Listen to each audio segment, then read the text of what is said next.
हम लोगों ने जो प्रेस वार्ता का जो आयोजन किया था, श्री राम पग यात्रा हम लोग 45 दिवसीय ये यात्रा हम लोग आयोजित कर रहे हैं, जो कि काशी से प्रारंभ होगी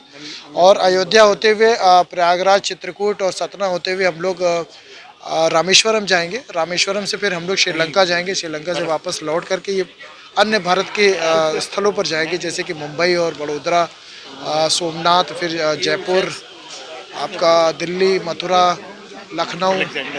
और उसके बाद फिर हम लोग अयोध्या, फिर काशी में समापन होगा। 45 दिवस की यात्रा लगभग हम लोग 15,000 से ज़्यादा किलोमीटर की दूरी तय करेंगे और लगभग 250 स्थलों पर हम लोग जहाँ जहाँ प्रभु श्री राम जी के चरण पड़े हैं उन स्थलों पर हम लोग वहाँ पर जाएंगे और वहाँ श्री राम लल्ला के और राम के बारे में, उनके जीवन के बारे में हम लोग वहाँ पे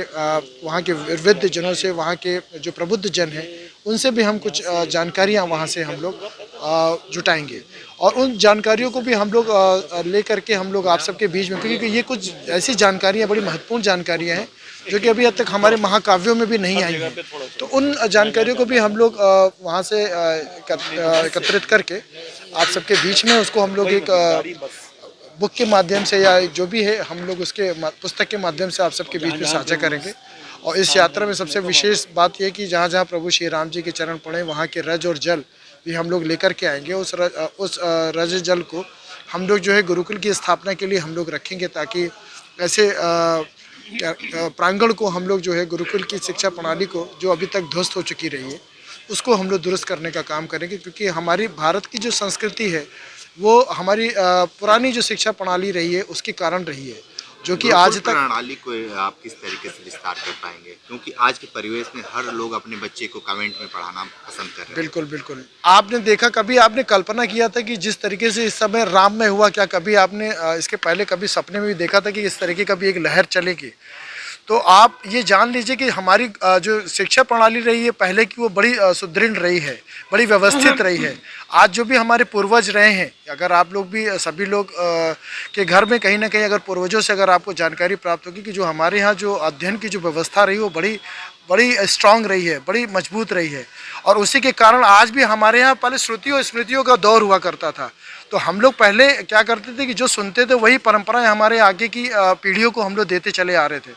तो वही मैं कहना चाह रहा था ना कि इस यात्रा में भी हम कुछ ऐसी प्रबुद्ध जनों से भी हम लोग वो जानकारी भी जुटाएंगे जो अभी तक हम लोगों के बीच में नहीं रही है। एक ये भी प्रयास है। और गुरुकुल के लिए, गुरुकुल हमारे लिए जो शिक्षा का केंद्र के माध्यम है, कहते हैं कि किसी भी धर्म संस्कृति के लिए अगर आप चलते हैं तो शिक्षा बहुत महत्वपूर्ण कड़ी होती है। तो मुझे ऐसा लगता है कि ये गुरुकुल जो है हमारे लिए बहुत ही अभिन्न अंग होगा आगे चल करके। और आने वाले समय में आज कॉन्वेंट में भले बच्चे पढ़ रहे हैं, लेकिन जब गुरुकुल की एक व्यवस्था बनेगी और बच्चे जिस तरीके से अपने शास्त्रों के बारे में शास्त्रार्थ करेंगे और साथ में अपने वैज्ञानिक के बारे में भी चीज़ों को समझेंगे, तो उस तरीके से उनका एक अलग ही विकास होगा। और भारत, ऐसा माना जाता है कि गुरुकुल पद्धति में सिर्फ व्यक्ति विशेष के ही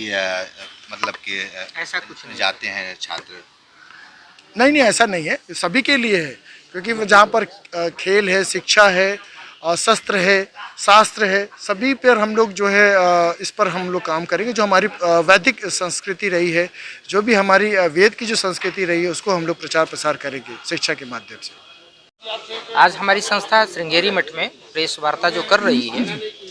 इसमें मुख्य उद्देश्य है हमारी संस्था का कि जो हम 2 फरवरी से 17 मार्च तक की यात्रा निकाल रहे हैं, प्रभु श्री राम पग यात्रा,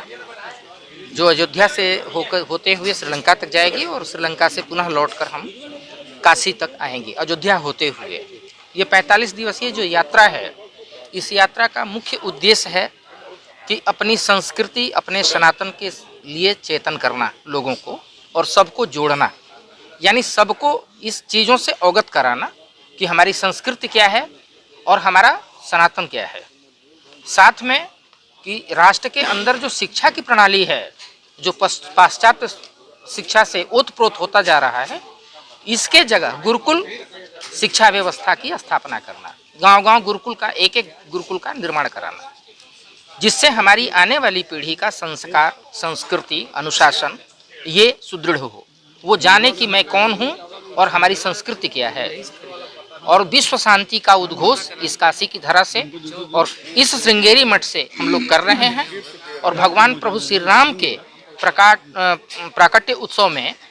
उसके उपलक्ष्य में हम लोग ये सारे कार्यक्रम को निर्धारित किए हैं और इस आयोजन को लेकर चल रहे हैं।